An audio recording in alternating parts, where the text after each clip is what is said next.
voilà, je suis vraiment heureux d'être ici et je serai heureux de saluer individuellement chacun d'entre vous. On aura l'occasion d'échanger au cours de la journée.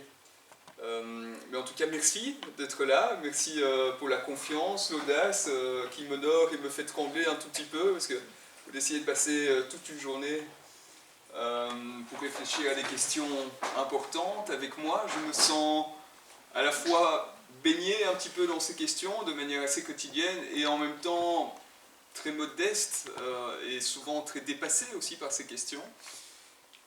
Donc ce que je vous propose aujourd'hui, c'est de cheminer ensemble, hein. C'est une expression très à la mode, très synodale, et dans laquelle je me sens à l'aise. Cheminer ensemble devant une question qui, je crois, nous dépasse tous un petit peu, nous questionne certainement beaucoup, par rapport à laquelle nos compétences actuelles, nos expertises sont sans doute assez diversifiées ici dans la salle, hein. Je ne sais pas, on peut faire le test d'ailleurs. Qui se sent un expert du numérique? Pour qui est-ce que le numérique est vraiment quelque chose du quotidien et qui ne représente pas d'abord une peur ou un obstacle, mais plutôt un outil de travail? Il y a 2, 3, 3,5, 4 bras qui se lèvent.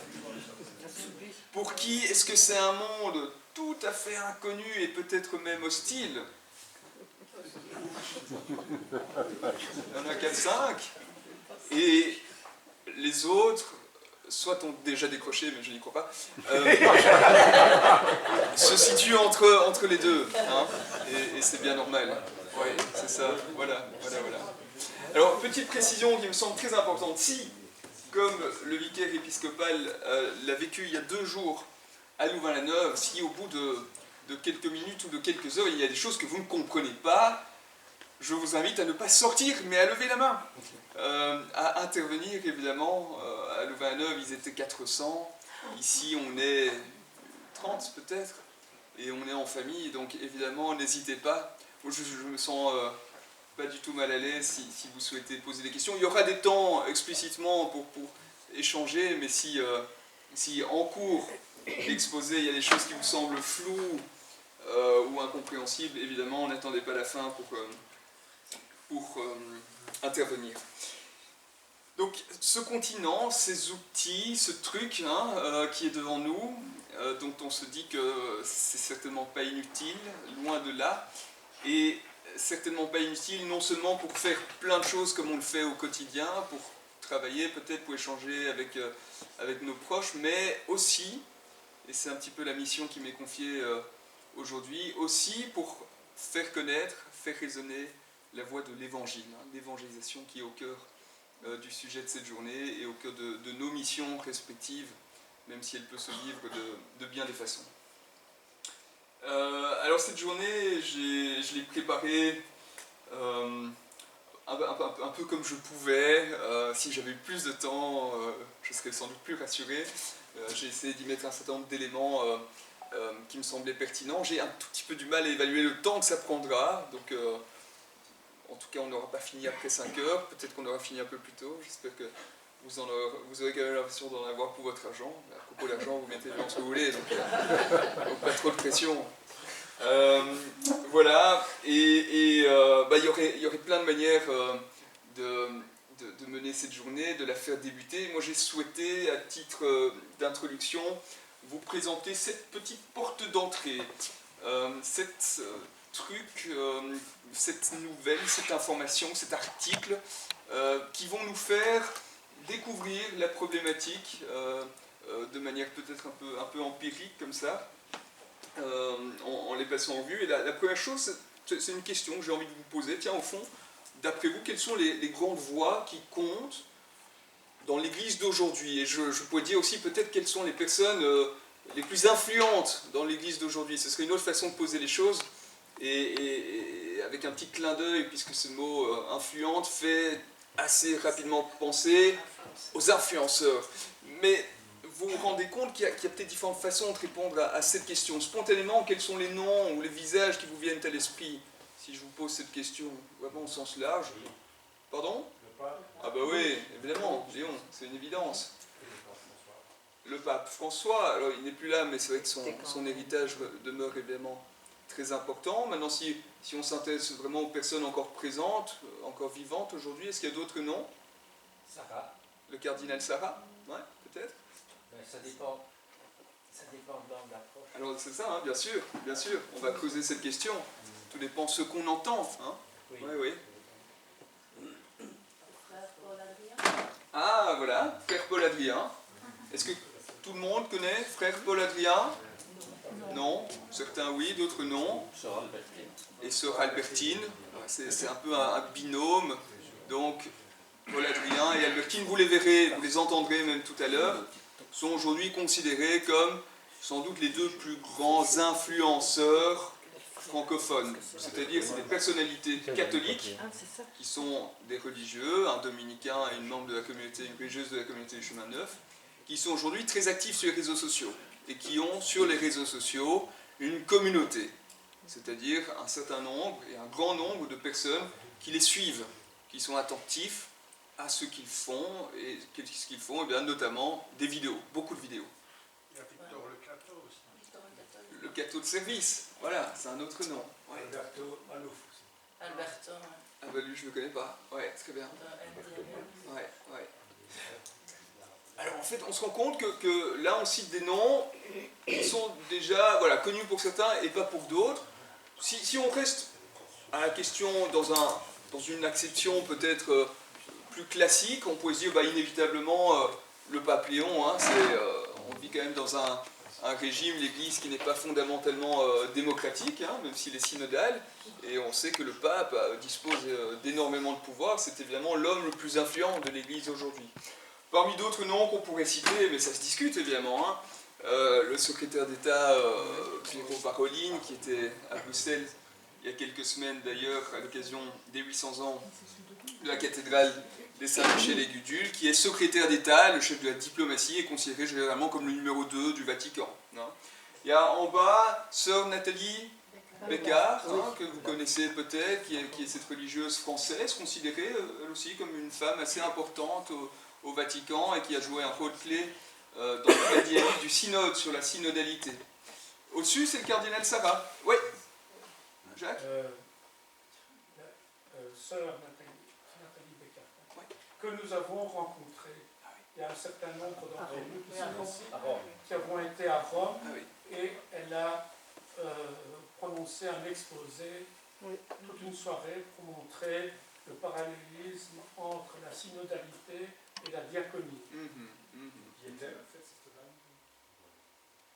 Et donc c'est une religieuse française. Hein. Oui, c'est ça. Présente aussi moi, je ne sais pas si Alors le cardinal Sarah, il avait été cité, et c'est vrai, je pense aujourd'hui, c'est une figure importante. Alors il n'a plus de poste officiel, hein, il est pensionné, il a été à la curie, il ne l'est plus aujourd'hui, il a 80 ans maintenant, mais il garde une aura, il continue à écrire des livres, et il est aussi présent sur les réseaux sociaux. Et donc il y a tout un public qui est très attaché à une figure comme la sienne.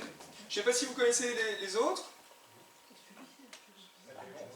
Il y a en bas à droite le cardinal Fernandez, qui est le préfet du dicaster pour la doctrine de la foi. Donc on peut imaginer que c'est un homme important à la curie, même si apparemment les deux dernières années ont été un peu difficiles pour lui. Et donc, enfin voilà, ça se discute. Il a en tout cas un poste important, ça ne veut pas dire pour autant qu'il est un homme très, très influent au quotidien.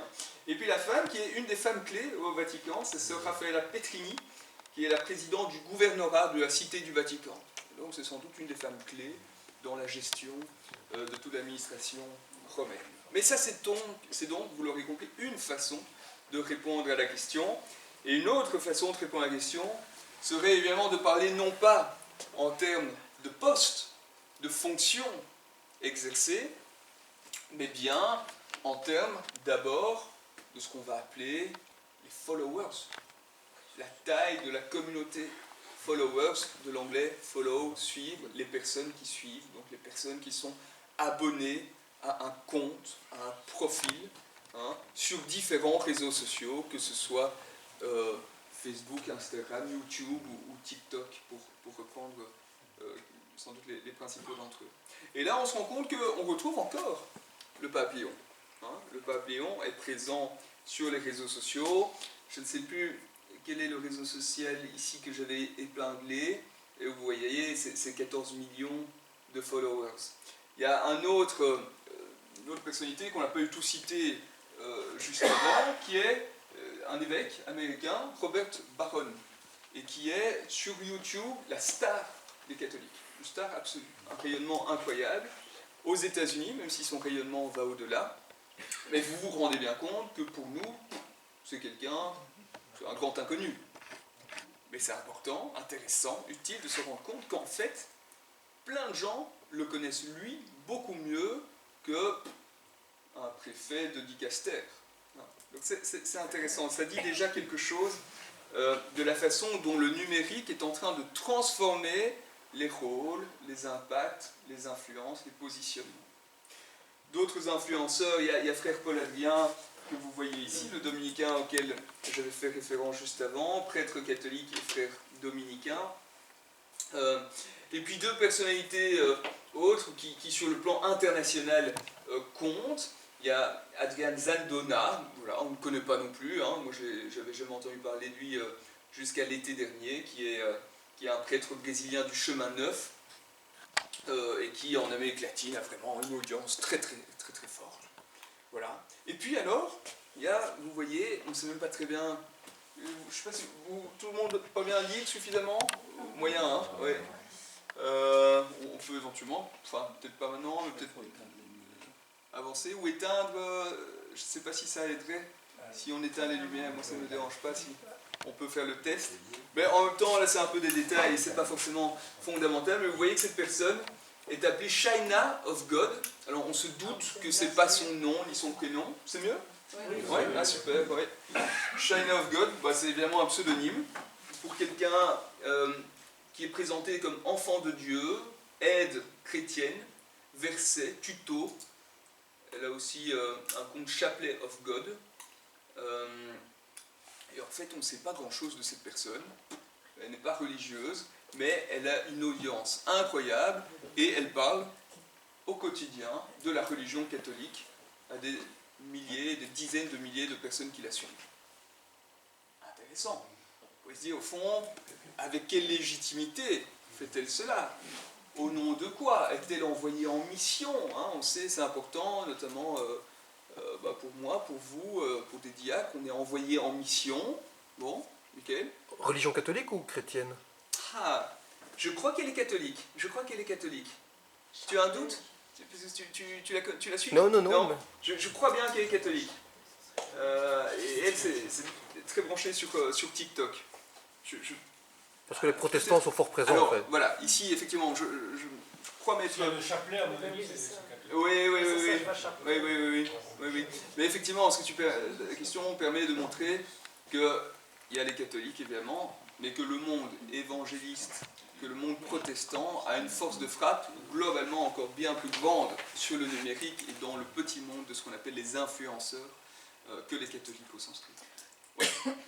Et c'est aussi un peu, je pense, pour ça que sur le diocèse de Liège, Marie de Lorrain-Faust avec Luc Mathuès ont commencé la semaine passée à lancer leurs petites vidéos et commencer à parler de la Bible. Tout à fait. Pour qu'il y ait une référence, parce que c'est vrai que par exemple pour les enfants ou pour les jeunes, quand je vois tout ce qu'ils regardent, c'est effrayant, quoi. Ouais. Parce qu'il y a beaucoup de gens qui parlent de Jésus, de la Bible et tout ça, mais, et donc je pense que c'est comme ça que pour Liège, ils ont décidé de faire ces petites vidéos, mais je pense quand je me suis connectée qu'il y a encore beaucoup de gens qui le savent. On va y venir. Ah, Et, pardon. oui. On est au balbutiement, hein, et Michael est là aussi pour éventuellement en parler. On s'est dit au niveau des responsables du diaconat ici, tiens, et si on rentrait dans le jeu? Donc nous avons une page Facebook qui s'intitule simplement Diacre de Namur. Et à partir du moment où on a décidé de la dynamiser un peu, on est passé de 23 followers à 500. Voilà. Merci. Oui, bien sûr. Et donc ce qui est incroyable sur le numérique, c'est qu'en fait, en très peu de temps, on peut soudainement avoir plein d'abonnés. Alors plein, en tout cas peut-être plus que le nombre de personnes qu'il y a dans certaines célébrations de la région, par exemple. Intéressant, à garder à l'esprit. Alors justement, ces questions que vous abordez là, eh bien, beaucoup de gens se les posent, notamment parmi les responsables du diaconat, de l'Église, parmi les évêques. L'archevêque Luther Linden, il y a un tout petit peu plus d'un an, était invité aux grandes conférences catholiques, en janvier 25, et il évoquait brièvement cette question des réseaux sociaux, et il disait cela, il reconnaissait, on n'est pas très en avance. Quand on en parle en conférence des évêques, il faut généralement expliquer un mot sur deux pour savoir de quoi on cause. Bon, évidemment, ça a fait rire un petit peu dans l'Assemblée. Vous connaissez un petit peu les évêques qui étaient là il y a un an. Hein, on pense peut-être à certains profils. Bah oui. Mais je trouve ça, en fait, il le reconnaît. Hein. Depuis lors, les choses ont un peu avancé. Notamment parce qu'il y a eu des nouveaux évêques, vous êtes au courant. C'est intéressant, hein, d'ailleurs, la question d'effet générationnel. D'ailleurs, au niveau du pape, c'est la même chose. Le pape François était sans doute le dernier pape pour lequel le monde numérique, les réseaux sociaux, étaient quelque chose d'inconnu. Avant qu'il devienne pape, Bergoglio ne s'était jamais intéressé spécifiquement aux réseaux sociaux. Et c'est logique, hein, il est élu en 2013, on peut dire que les réseaux sociaux, ça explose vraiment dans les années 2010, hein, donc c'est tout à fait normal. Mais son successeur, Robert Prévost, lui, il connaissait les réseaux sociaux, il les utilisait déjà avant de devenir pape. Et donc là, il y a vraiment une dimension générationnelle.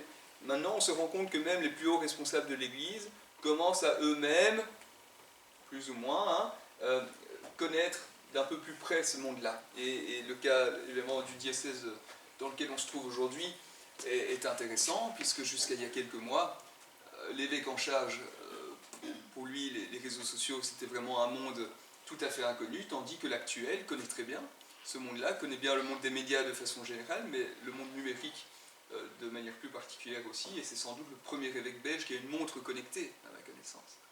Donc, effet de génération qui est intéressant. Les évêques sont conscients de l'importance de cette question. Il y a un an, ils se disaient on ne sait pas très bien comment faire, on ne comprend pas très bien. Et pourtant, il y a quelques semaines, ils ont envoyé un communiqué qu'on va parcourir ensemble, le 5 décembre. C'est peut-être un petit peu petit, mais on va le lire. Un communiqué qui a notamment eu pour effet d'annoncer la fin de la radio UNRCF sur le DAB+. Il y avait peut-être parmi vous ici des personnes qui écoutaient UNRCF. C'est mon cas et c'est le cas de plusieurs d'entre vous sans doute. Et donc depuis exactement 5 jours, dimanche soir, on ne peut plus écouter cette radio UNRCF. Alors on peut discuter de cette question, peut-être pas maintenant, sauf si vraiment elle est centrale. C'est une question très complexe. Mais ce qui est intéressant, c'est qu'ils prennent cette décision, ils disent on arrête un média qui est d'abord un média radio, même si c'était aussi un média digital, mais c'était d'abord un média radio.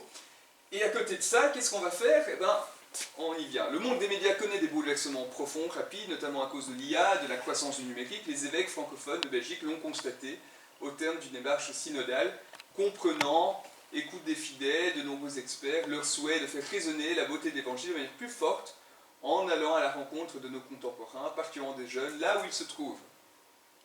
Là où ils se trouvent.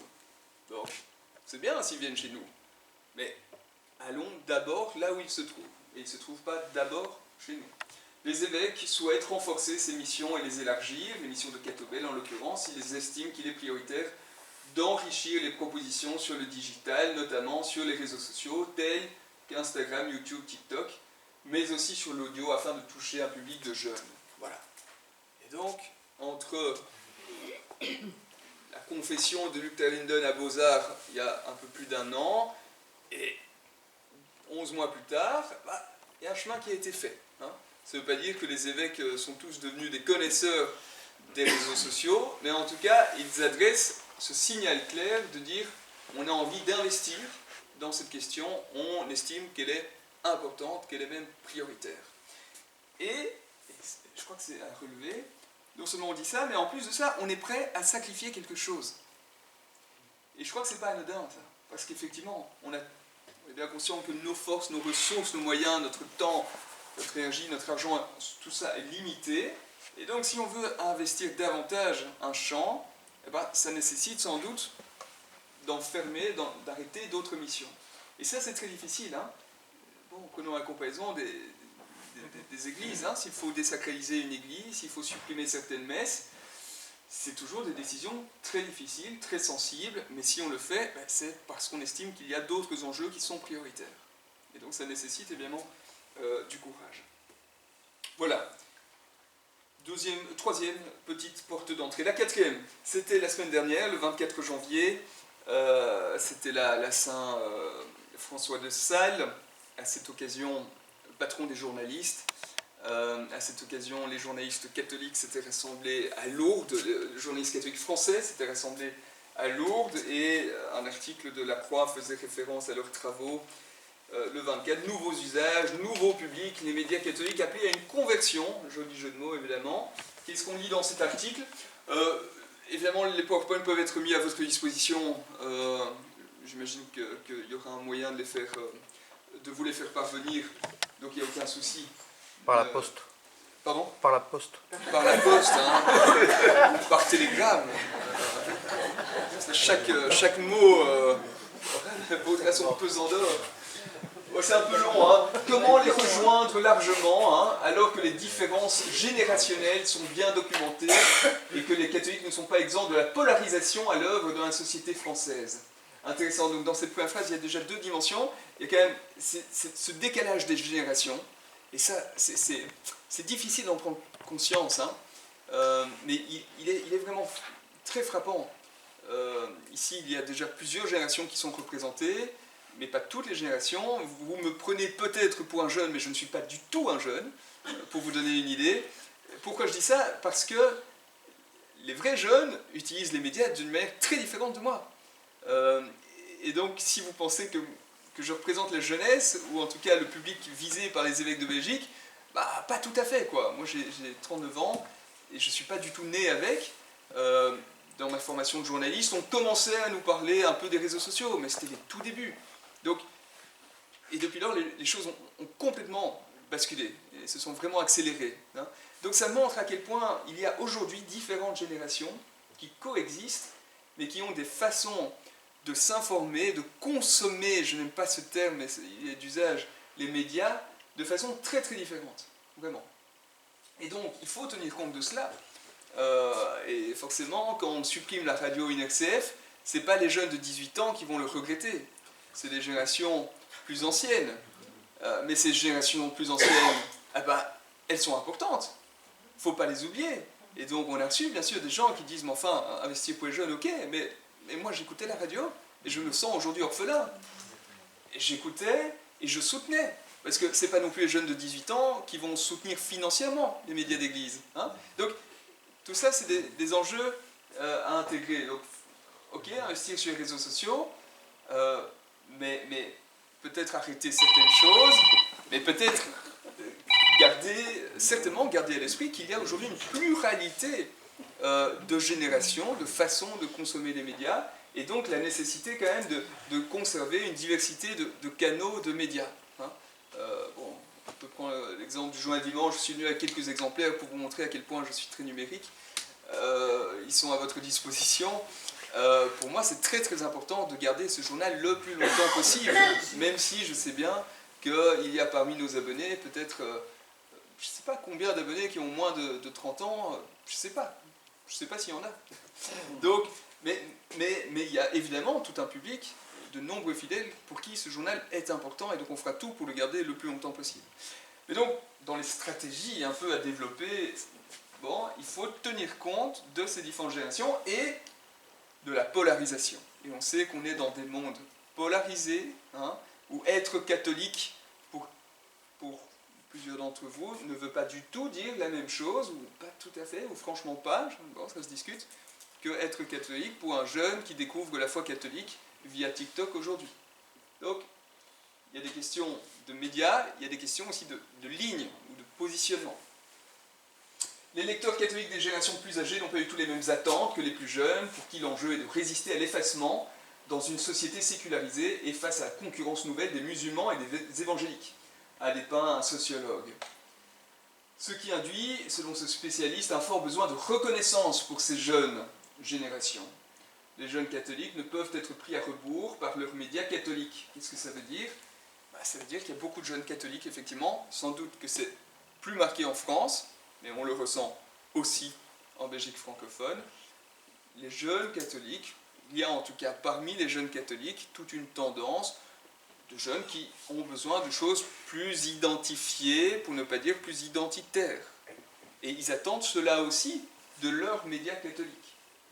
Ils sont prêts à être déplacés de leur position, mais ce n'est possible que s'ils ont d'abord été reconnus pour ce qu'ils sont. Qui sont les nouveaux publics, quelles sont les attentes, etc. Une question cruciale. C'est Valentin, président du Conseil communication de la Conférence des évêques de France, a insisté sur l'écoute des publics. Alors que les médias catholiques, devenus au fil des décennies des institutions, et ça aussi c'est intéressant, aujourd'hui, dans l'esprit de nombreux jeunes, les médias qu'on va appeler traditionnels, qu'ils soient catholiques ou pas, sont des institutions. Et vous percevez sans doute ce que ça signifie en termes de distinction par rapport au profil que je vous ai montré tout à l'heure. Les influenceurs, eux, ce ne sont pas des institutions, ce sont des influenceurs, ce sont des personnes, ce sont des visages, ce sont des paroles. Et ce n'est pas du tout, évidemment, la même chose. Donc les médias catholiques devenus des institutions sont pour beaucoup encore sur une logique de l'offre. Les nouveaux usages, les réseaux sociaux, l'émergence de l'IA semblent indiquer une complète révolution, à en croire les échanges entre les professionnels. Avant de penser au message, il faut d'abord se mettre à l'écoute des lecteurs et de leurs usages. Désolé, c'est un petit peu long. C'est ce qu'ont décrit les jeunes fondateurs de nouveaux médias. Et donc il y avait effectivement à Lourdes, non seulement la Croix KTO RCF, les anciens médias, les institutions, mais aussi, à la fois, on peut imaginer les influenceurs, mais il y a aussi une forme d'entre-deux. Il y a notamment, par exemple, le CRI. Je ne sais pas si vous avez entendu parler de ça, on en a un tout petit peu parlé dans le journal dimanche. Le CRI, c'est un journal mensuel qui a été créé il y a 4 mois. Et c'est des catholiques de gauche qui ont décidé de créer ça. Un nouveau média catholique. Alors, sans doute un peu de niche, mais ça montre qu'il y a la possibilité de rêver, d'avoir une audace pour créer quelque chose de neuf, et en plus sur un support papier. Donc c'est intéressant. Et eux ont essayé de partir non pas d'un héritage qui existe, mais bien d'un besoin qu'ils identifient. Ça, c'est vrai que pour moi qui dirige la rédaction de Ketobel, c'est une grosse difficulté. Si on devait créer aujourd'hui Ketobel, on ne ferait pas du tout la même chose que ce qu'on fait aujourd'hui. Mais les médias institutions ont un héritage, ont une équipe, ont une histoire, ont une tradition, ont des compétences, et inversement, ils n'ont pas d'autres compétences. Et donc, on part de quelque part, on ne peut pas faire des révolutions du jour au lendemain, ne fût-ce que par respect pour les personnes qui sont en place. Deuxième paragraphe, une conversion, alors même que la tentation pour les médias catholiques, comme pour tous les journalistes, peut être d'écrire ou de produire pour soi, c'est vrai. Ayons vis-à-vis des publics un amour profond, une attention perpétuelle, que nos stratégies soient tournées vers un public réel, les mots d'Emmanuel Tourpe, expert des médias et philosophe. Je vais en rester là, mais donc voilà, vous sentez bien que, et ce qui se joue en France se vit évidemment chez nous aussi, même si c'est à plus petite échelle, que les médias, et alors moi je parle en homme de médias, et donc c'est un point de vue que je prendrai souvent, même si évidemment il ne sera pas que question de cela aujourd'hui, puisque vous n'êtes pas d'abord des médias. Vous êtes peut-être consommateur de certains médias, vous êtes peut-être appelé à produire des contenus, je ne sais pas, mais vous n'êtes pas des médias. Mais en tout cas, le monde des médias catholiques vit et est bien conscient de cette mutation, de cette transformation profonde et de cette conversion à laquelle ils sont appelés. Alors, la semaine dernière, toujours pour la Saint François de Sales, eh bien le pape a, comme chaque année, proposé un message. Ici, c'était pour la 60e journée mondiale des communications sociales.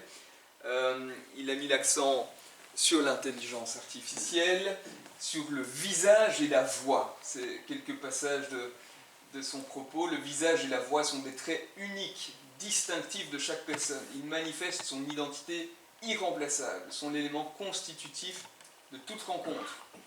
Et pourquoi est-ce qu'il parle de cela? Eh bien, précisément parce que l'IA est en train de révolutionner l'image et la voix, en simulant des voix et des visages humains, la sagesse et la connaissance, la conscience et la responsabilité, l'empathie et l'amitié, les systèmes connus sous le nom d'intelligence artificielle n'interfèrent pas seulement dans les écosystèmes informationnels, mais envahissent aussi le niveau le plus profond de la communication, celui de la relation entre les personnes humaines. Donc l'IA est en train, et ça ce n'est pas de la fiction, est en train de révolutionner les relations entre les hommes et les femmes, notamment en créant des voix, des visages qui n'ont rien d'humain, sauf que on peut évidemment les prendre pour des humains. Et c'est frappant, hein, je ne sais pas si vous avez déjà pu faire cette expérience, d'écouter une chanson produite par une intelligence artificielle avec une voix qui a tout d'une voix humaine, mais qui ne l'est pas. Et cette chanson peut être créée en quelques clics. On va donner quelques consignes à l'outil en demandant un petit peu le type de voix qu'on aime bien, les instruments, les quelques éléments de contenu, quelques mots qui doivent apparaître dans la chanson. En quelques instants, la chanson est faite. Et il est extrêmement difficile de se dire, tiens, est-ce que c'est de l'IA ou pas? Vraiment, c'est saisissant. Bien que l'IA puisse offrir un soutien, une assistance dans la gestion de tâches communicatives, nous soustraire à l'effort de notre propre pensée en nous contentant d'une compilation statistique artificielle risque à long terme d'éroder nos capacités cognitives, émotionnelles et communicatives. Et donc si je suis là aujourd'hui, ici, c'est évidemment, et j'imagine que je suis attendu là-dessus pour nous encourager à être présents sur le continent numérique. Hein. Si on est là, c'est sans doute quand même un peu pour dépasser les peurs qui sont les nôtres et qui sont les miennes aussi. Pour essayer de mieux comprendre comment ça fonctionne, quels sont les codes, les outils, qu'est-ce qui marche, qu'est-ce qui ne marche pas, pourquoi. Mais je crois aussi, en tant que chrétien, qu'on est appelé, et c'est le pape qui nous le dit, à mettre en garde contre certaines dérives du numérique et de l'intelligence artificielle en particulier. Ça fait, je crois, fondamentalement partie de notre mission aujourd'hui de chrétiens, pas seulement d'y aller, mais aussi de rester très vigilant et de mettre en garde de façon assez précise, assez pointue, qu'est-ce qui est en jeu. Donc, la question n'est pas oui ou non, hein, on l'a compris. Ça peut être utile, notamment dans le domaine de la communication, un soutien, une assistance, certaines tâches, mais évidemment aussi une mise en garde. Et aujourd'hui, le pape Léon est considéré comme un homme influent, étonnamment, dans le domaine de l'IA, pas d'abord parce qu'il l'utilise, mais d'abord parce qu'il a un discours sur l'IA. Un discours qui n'est pas anodin et qui peut et qui doit nous interpeller. Encore quelques passages. Ces dernières années, les systèmes d'intelligence artificielle assument de plus en plus aussi le contrôle de la production de textes, de musique, de vidéos. Grande partie de l'industrie créative humaine risque d'être démantelée et remplacée, transformant les personnes en simples consommateurs passifs de produits anonymes, sans auteur, sans amour. Tandis que les chefs-d'œuvre du génie humain dans le domaine de la musique, l'art, la littérature sont réduits à un simple champ d'entraînement des machines. Hein? Pourquoi? Puisque, vous le savez sans doute, l'intelligence artificielle utilise toutes les créations humaines. Elle part de ça, c'est sa base évidemment, et elle dispose d'une quantité infinie de matière humaine pour produire des textes inhumains, mais qui s'appuient évidemment sur des contenus qui ont été produits par l'humain. Et donc ça veut dire que l'humain, là, est totalement instrumentalisé et au service de la machine. Le défi qui nous attend ne consiste pas, et donc c'est important, à arrêter l'innovation numérique, mais bien à la guider. en étant conscient de son caractère ambivalent. Il dépend de chacun de nous de lever la voix en défense des personnes humaines pour que ces instruments puissent véritablement être intégrés par nous comme des alliés. En tant que catholiques, nous pouvons et devons apporter notre contribution pour que les personnes, et surtout les jeunes, acquièrent la capacité de penser critique et grandissent dans la liberté de l'esprit. Donc intéressant, nos évêques francophones nous disent « Allons-y, le numérique, les réseaux sociaux, TikTok, mais j'entends aussi Léon. Et l'un ne va pas sans l'autre. » Et donc, on doit, je pense, faire ce travail d'intégration, de conjugaison, cette capacité d'articuler à la fois cet outil qui est là, qui est le réel, hein, bon, mais d'en pointer et de lutter même contre les dérives. Une sixième petite porte d'entrée que je voulais vous proposer, toujours dans cette introduction. Oui. J'anticipe votre propos, arrêtez-moi, mais par rapport au dernier paragraphe, il est heureux que l'institution s'empare de cette situation, en tout cas de cette innovation, parce que, en fonction de ce qui a été dit dans votre dernier slide, les influenceurs catholiques le disent ces dernières fois. Je m'explique, le frère dominicain, etc., qui s'exprime, il ne suscite pas la réflexion. Très peu, semble-t-il. Il pose une question, est-ce qu'un catholique peut tatouer? On a entendu ça premièrement. Et puis, il donne leur réponse. Et il y a des dérives. On a eu le cas du père Mathieu, qui a eu son succès il y a quelques années en France, et qui, compte tenu de sa situation personnelle, a dérapé vers des propos qui n'étaient plus en accord avec l'institution, et donc les jeunes entendent ça. Et ils ne suscitent pas la réflexion. Il y a aussi un autre prêtre, je ne sais plus qui se présente en soutane, mais qui lui aussi a des réponses. Il pose des questions, il y répond, et puis on passe à autre chose. Or, une réflexion, et c'est le cas du journal dimanche, quand il y a tout un article sur un problème sur la relation Europe-États-Unis dans votre dernier journal, c'est une page, ça suscite la réflexion, on peut se pencher là-dessus. Et donc le danger, me semble-t-il, il est là. Que même des influenceurs catholiques s'approprient la pensée de l'institution et la résument plus qu'un résumé. Et le danger est là aussi. C'est un merci. Oui, tout à fait d'accord. Et on va en reparler. Ouais. C'est évident. C'est pour ça, quelque part, que moi je trouve que les jeunes, Victor en question, là, est beaucoup plus dans le questionnement, d'interpeller les genrés, d'interpeller les jeunes, les musulmans, enfin tout le monde. Tiens, quel est ton point de vue sur la question et comment est-ce que tu te positionnes et contredis ce que je suis en train de dire, etc. Il est plus là-dedans qu'effectivement dans les réponses. Oui. Et ce sont des formats différents. Et à travers ces influenceurs, on a l'impression que, comme ça s'est passé peut-être longtemps dans l'Église, on revient à un propos où on dit ce qui est bien et ce qui est mal. C'est ça. Et là, il n'y a plus de place pour la réflexion et l'esprit critique. Oui, on a fait donc un dossier sur le sujet intitulé « Influenceurs, le retour de la morale ». On a le sentiment effectivement qu'avec la montée en puissance de certaines figures d'influenceurs catholiques, on se retrouve dans le côté très binaire, blanc ou noir, et très prescripteur, bien, pas bien, oui, non. Et donc, voilà, on va vraiment traiter ces questions parce que oui, elles sont au cœur de nos enjeux. Comment utiliser certains codes du numérique sans tomber dans les dérives du numérique, parce que le numérique fonctionne notamment beaucoup plus sur ces dimensions de binaire, d'accrocheur, et d'autre part, pour prendre une autre tension, c'est la tension entre l'incarnation et la multiplicité des voix. Vous l'aurez compris, hein, l'influenceur c'est une personne. Moi, mon média, c'est Catobel, c'est une diversité de personnes, c'est un vrai travail d'équipe. C'est peut-être la tension aussi entre un Paul Adrien qu'on voit tout le temps, lui, qui parfois interroge un copain, ok, et un autre influenceur qui est davantage dans faire circuler la parole, donner la parole. Voilà, il y a là des vrais enjeux. Une autre tension que pose cette question des influenceurs, c'est la question de la durée.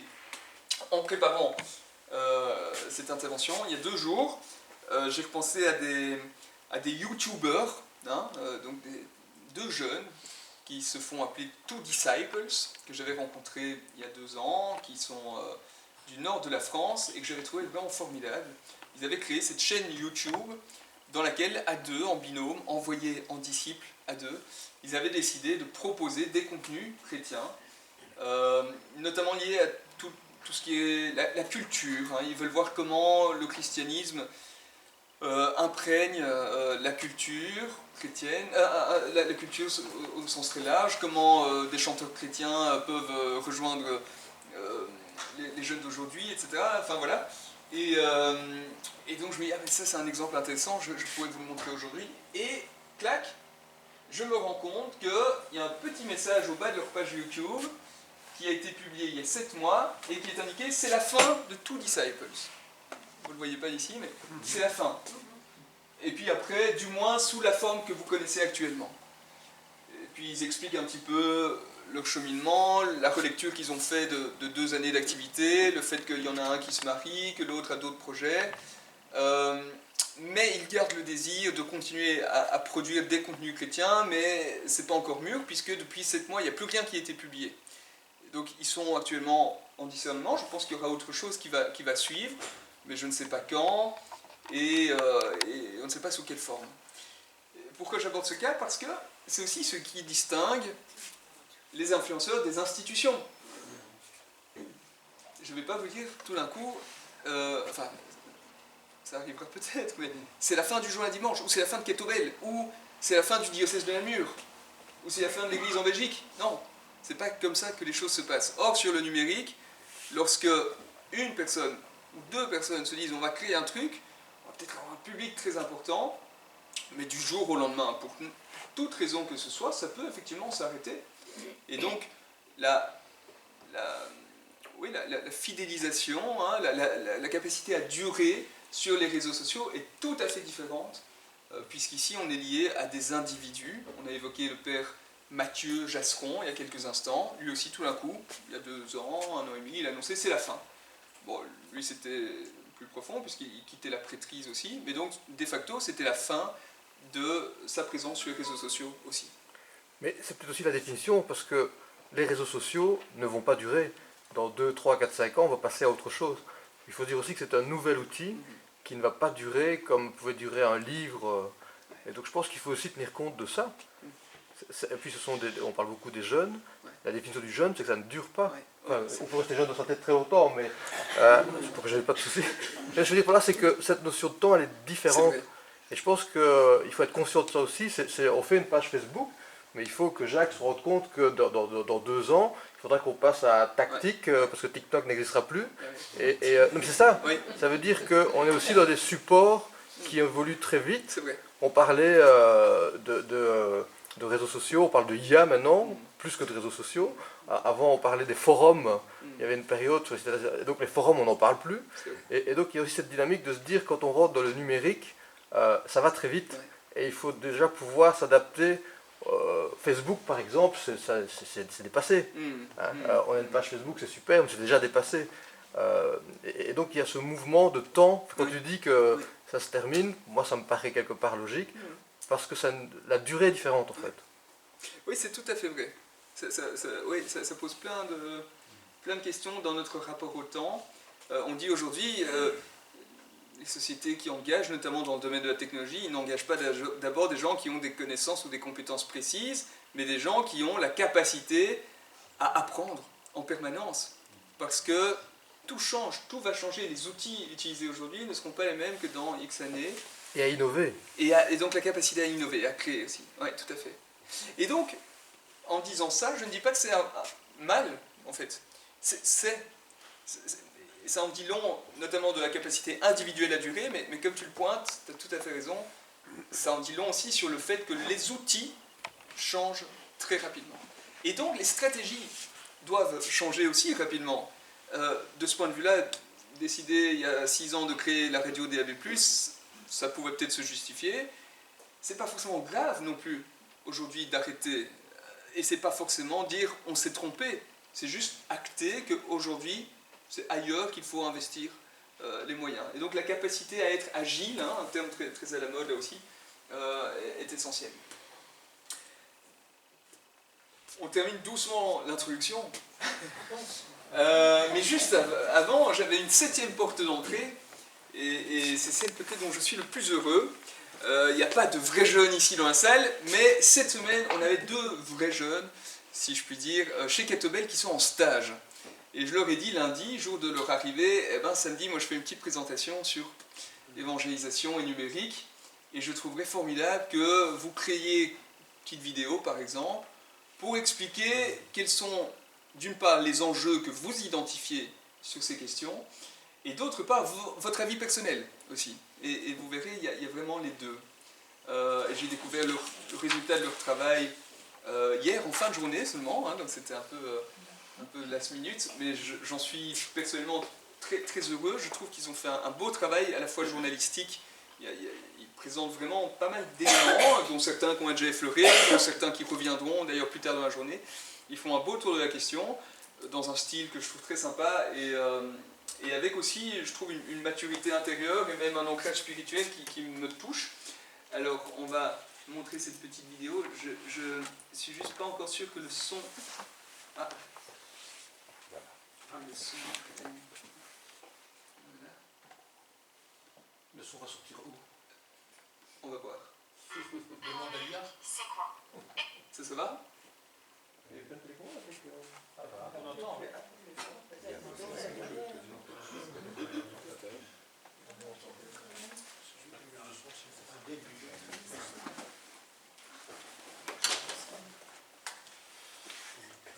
Alors ça dure quand même 8 minutes, mais ça permet de diversifier les voix aussi dans cette présentation.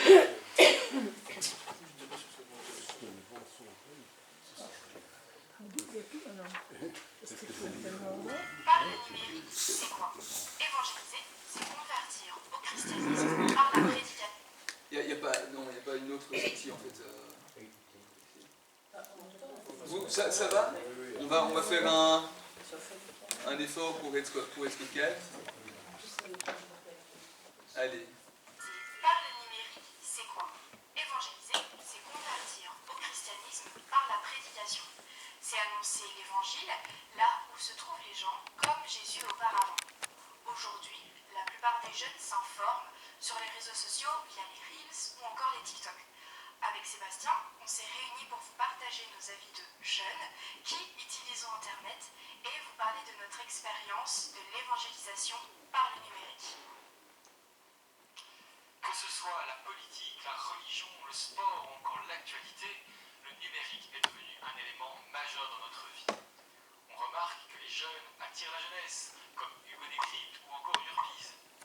Certains jeunes ne sont jamais entrés dans des églises, mais ont accès et consomment en masse les différents contenus vidéo.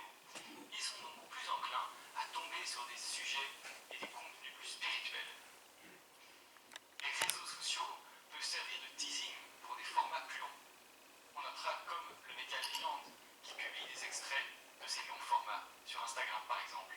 Mais revenons sur le centre de notre questionnement qui est de savoir comment l'évangélisation par le numérique peut nous toucher personnellement.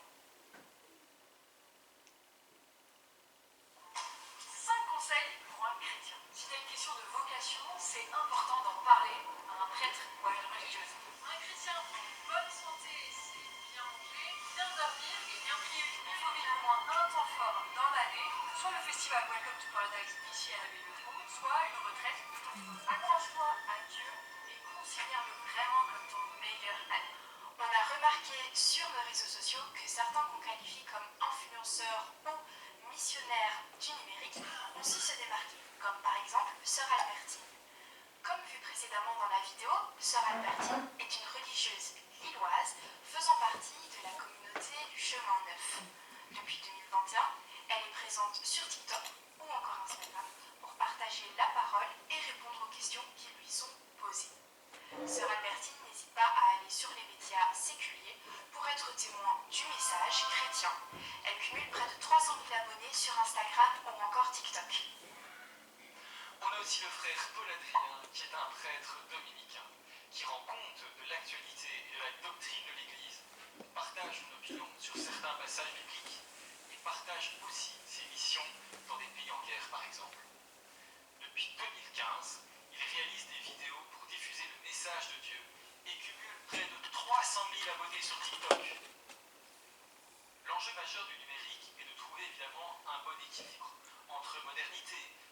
tradition. Père Affray, par exemple, quant à lui, est prêtre de l'Institut du Bon Pasteur, institution considérée comme traditionnaliste. Il est professeur de philosophie à l'Université pontificale Saint-Thomas d'Aquin à Rome. Il apporte à ses vidéos une dimension plus académique.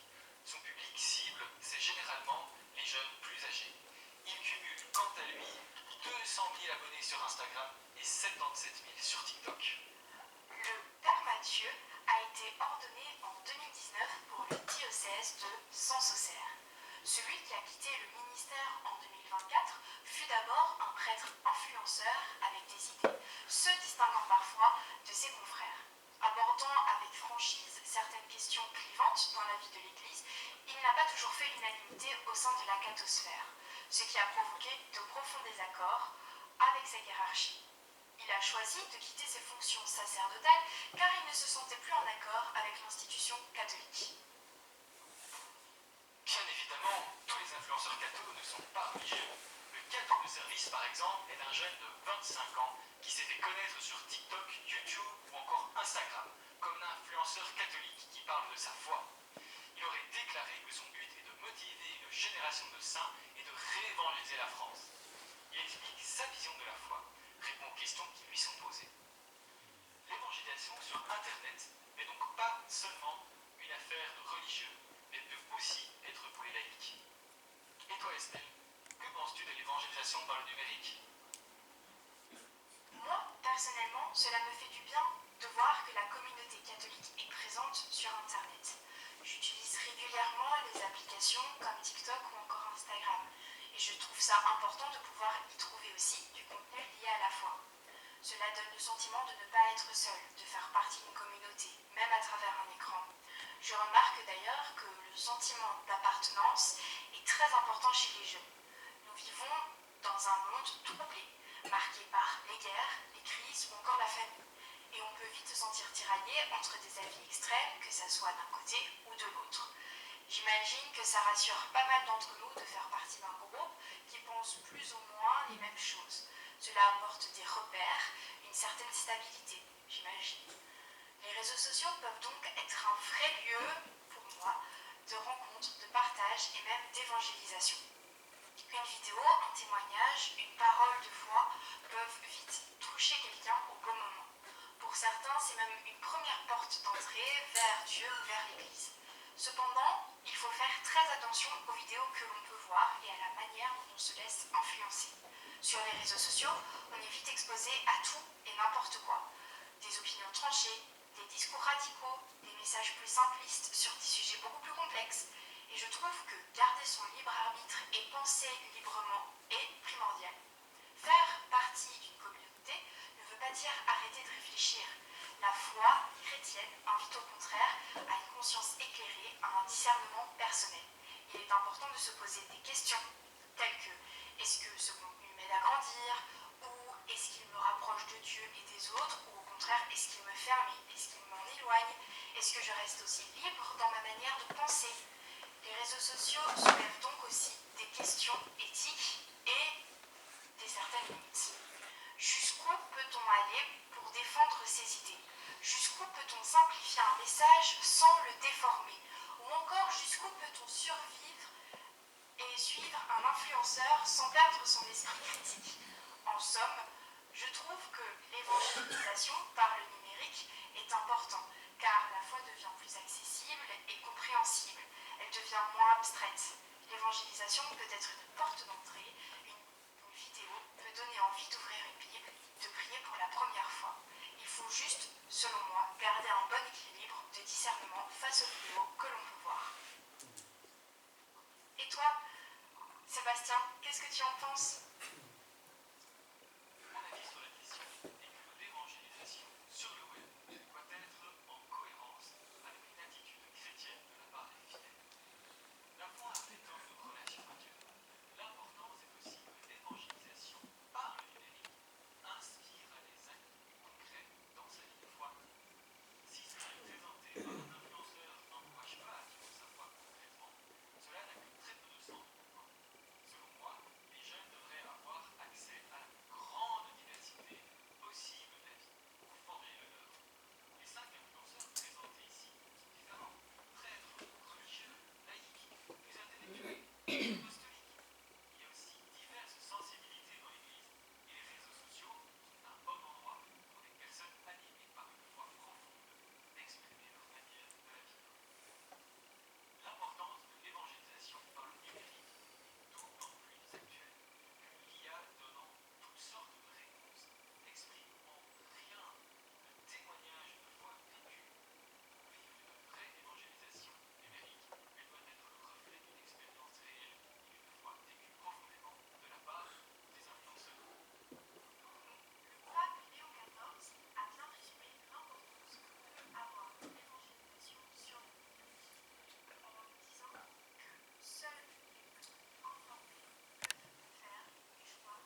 Désolé hein, pour la fin, il y a eu un petit souci technique. Ce que Sébastien disait, en tout cas, c'était l'importance que les contenus sur le numérique engagent, invitent vers des actes de charité.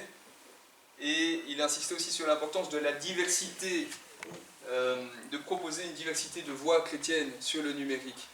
Différentes sensibilités d'église, différents types de charismes, que ces différents puissent se retrouver sur le numérique et qu'il n'y ait pas seulement une voix, une seule voix. Voilà, je ne sais pas ce que vous en pensez. Ça me semblait assez inspirant. Voilà, alors je vais doucement clôturer cette introduction peut-être en vous disant juste que finalement moi-même, au quotidien, et dans ma façon d'être et de voir les choses, je suis peut-être davantage parfois touché par les limites et presque les désastres même du numérique que par ses bienfaits. Donc il y a vraiment les deux, mais c'est vrai que enfin, c'est impressionnant quand même de voir. On ne peut pas dire que le monde globalement va mieux depuis que le numérique a explosé, depuis que les réseaux sociaux se sont fait les compagnons quotidiens de bon nombre d'entre vous. Et je pense même que si vous m'aviez demandé de donner une conférence sur les dégâts du numérique, j'aurais peut-être été plus à l'aise, j'exagère un tout petit peu, mais que si je devais vous parler de ce dont on parlera aujourd'hui.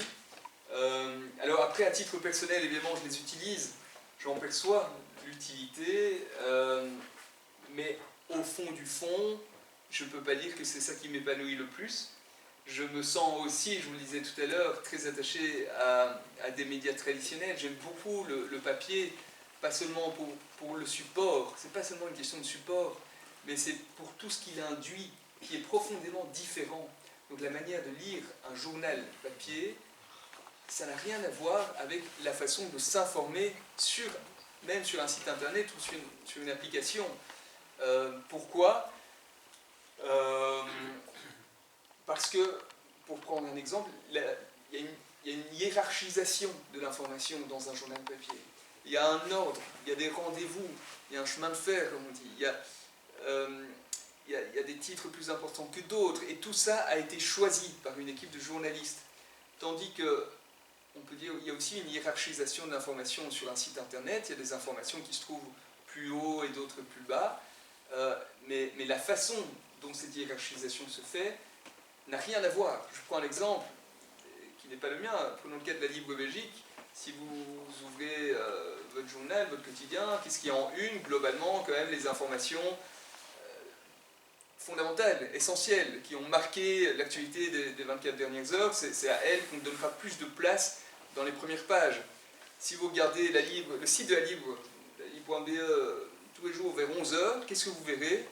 Presque, hein, une information liée à un souci de santé de monsieur même, une anecdote, un truc qui va rejoindre sans doute les gens, qui touche peut-être, qui intrigue, mais qui fondamentalement n'est pas un élément de l'actualité majeur. Donc la façon dont il y a une hiérarchie sur le papier et il y a une hiérarchie sur le numérique, ça n'a vraiment rien à voir. Je discutais avec Bosco de Trèbes, que certains d'entre vous connaissent, hein, qui est le journaliste responsable du service Belgique maintenant, mais aussi des pages religieuses à la Libre Belgique. Il me disait, si le journal papier s'arrête, je ne suis pas du tout certain que j'aurais encore envie de faire ce métier. Ça en dit long, hein, sur la façon dont l'exercice du métier et sa valorisation sur les contenus n'est vraiment pas la même, selon qu'on passe d'un média à un autre. Et puis au-delà de ça, sur le plan plus large, sur le plan sociétal, tant au niveau, je dirais, individuel, des personnes, les addictions, les dépendances, que sur le plan de la démocratie, on voit quand même très très fort tous les dangers qu'amène aussi cette explosion du numérique. Il n'empêche que les idées, les miennes, les nôtres, même les plus belles et les plus nobles, sont moins fortes que les faits. Et les faits, quels sont-ils ? Eh bien, c'est que le numérique et les réseaux sociaux, aujourd'hui, sont incontournables. Hein. Et donc ça, on ne peut pas faire comme si on pouvait s'en passer. D'autre part, je crois aussi, et j'ai envie de faire ce pari avec vous, que l'histoire n'est jamais écrite à l'avance, et que certes aujourd'hui on a ces outils qui sont entre nos mains depuis finalement encore relativement peu de temps. On peut croire, c'est peut-être audacieux, mais on peut faire ce pari qu'avec le temps, et notamment grâce à des voies chrétiennes, une forme de sagesse va pouvoir nous accompagner dans l'usage de ces outils. Et qu'il y a là un travail important à faire pour éclairer les consciences, mais on ne pourra le faire que si on sait de quoi il s'agit et si on connaît ce continent. J'aime aussi à dire que Jésus lui-même n'était pas du genre à critiquer d'abord le monde et le réel. C'était pas comme ça qu'il commençait, en tout cas. Bien sûr qu'il y avait dans son discours et dans ses actes une dénonciation très forte de certains modèles de société, de certaines attitudes, mais c'était pas du tout sa porte d'entrée à lui. Sa porte d'entrée à lui était évidemment la rencontre là où les gens étaient, comme ça a déjà été dit. Et je pense que l'Église a souvent été dans cette attitude qu'on peut appeler réactionnaire, ou critique, ou conservatrice, mais que ça lui a finalement peu réussi. Je pense qu'elle est plus invitée à être aujourd'hui prophétique, et une voix prophétique tient compte du réel. Il y a une nuance, je pense. Et donc, évidemment, et c'est l'invitation que je nous adresse, évidemment, il faut y aller, il faut connaître, il faut découvrir, il faut comprendre. Et c'est un travail qui est individuel et collectif. Alors, en distinguant les deux, je veux mettre en évidence le fait qu'on n'a pas tous, ici individuellement, le charisme, le plaisir, le désir de se donner à fond sur cet univers, de se faire influenceur. Non, certains l'ont sans doute, d'autres pas, et parmi ceux qui l'ont, il y a une diversité de manières. Ça, je crois que c'est vraiment très très important. Mais par contre, collectivement, en Église, à l'échelle des diacres du diocèse, à l'échelle d'un diocèse, à l'échelle des catholiques de Belgique, là forcément, bien sûr, que la présence sur le numérique doit constituer une préoccupation centrale. Ça c'est clair. Alors, après l'introduction qui se termine... Oui. Quand tu veux, mais ce serait bien de prévoir une... Exactement. Oui, je vais... Une tasse de café. Voilà, c'est une très bonne idée. On reprendra après. Merci de le signaler. Je vous annonce juste la suite. Comme ça, vous décidez si vous restez après à table ou pas. Donc, l'introduction, c'est fini. Après, on fera un peu d'histoire. Alors, Jacques l'a pas dit, mais je suis historien. Et j'estime que l'histoire offre quand même des bonnes clés de lecture pour comprendre, pour mettre en perspective un petit peu ce qui est en jeu. Et donc, d'où viennent ces outils numériques, à quand ça remonte, mais aussi inscrire cette histoire-là dans l'histoire encore bien plus longue, évidemment, des autres médias, et de voir comment ces différents médias ont vu le jour et ont appris à coexister. Ensuite, quelques caractéristiques spécifiques du numérique. Pourquoi annoncer la bonne nouvelle? Comment? Et on terminera par un petit point sur l'IA. Oui. Il y a d'une part les médias, mais il y a également toutes les applications. Je ne sais pas si vous comptez en parler, mais qui peuvent aussi rendre des choses accessibles et aider à vivre sa foi au quotidien. Ouais. Enfin, moi, quand j'en parle autour de moi, il y a peu de gens sont même au courant que ça existe et les utilisent. C'est vrai. Alors que ce sont vraiment des outils qu'il ne faut pas nécessairement réinventer, mais il convient peut-être de diffuser ou d'informer. Je pense notamment simplement à AELF, qui propose quelque chose au quotidien. Il y a Prier aujourd'hui, qui font avancer les choses. Et on a besoin de personne, entre guillemets, Absolument. Ce n'est pas attaché à une figure dont vous parlez. Tout à fait. Oui, j'y ferai allusion peut-être trop brièvement, mais c'est vrai que pour moi, ça fait partie des merveilles. On a plein d'applications qui se sont spécialisées dans l'accompagnement spirituel au quotidien des personnes, qui ont un succès croissant globalement, et dont la force est qu'elles ne sont pas liées le plus souvent à une personne, pour pallier les limites de une personne. mais elles sont liées par une congrégation, par exemple, par une institution. On sait que les jésuites, les dominicains ont développé leurs outils, et ça produit des fruits extraordinaires. Et il y a une diversité de voix, de commentateurs qui sont là pour apporter ce pain quotidien. Et je pense, pour moi, c'est justement une des pépites du numérique. Oui, tout à fait. J'ai fait allusion, peut-être pas assez, mais merci de le souligner. Ouais. Ce que je voulais dire aussi, c'est que nous sommes pleinement conscients, quand je dis nous, c'était le point de départ au niveau du conseil diaconal, qu'il y a aussi une fracture numérique. Et au départ, c'était notre idée. Mais voilà, l'actualité, l'évolution des choses fait que on se dit, mais dans ce qui est numérique, il y a quand même l'intelligence artificielle, il y a quand même toutes des bonnes nouvelles, mais qui sont fausses. Hein? Vous connaissez un gars aux États-Unis qui a des cheveux blonds et qui fait fake news. Oui, mais qu'est-ce qui est fake news et qu'est-ce qui est true news? Il y a ça aussi. Et on a fait un choix, qui est de demander à Vincent de venir de parler des médias. Voilà. Mais après, toutes les autres questions peuvent surgir. Donc une petite pause, je ne sais pas, 15 minutes, c'est bien?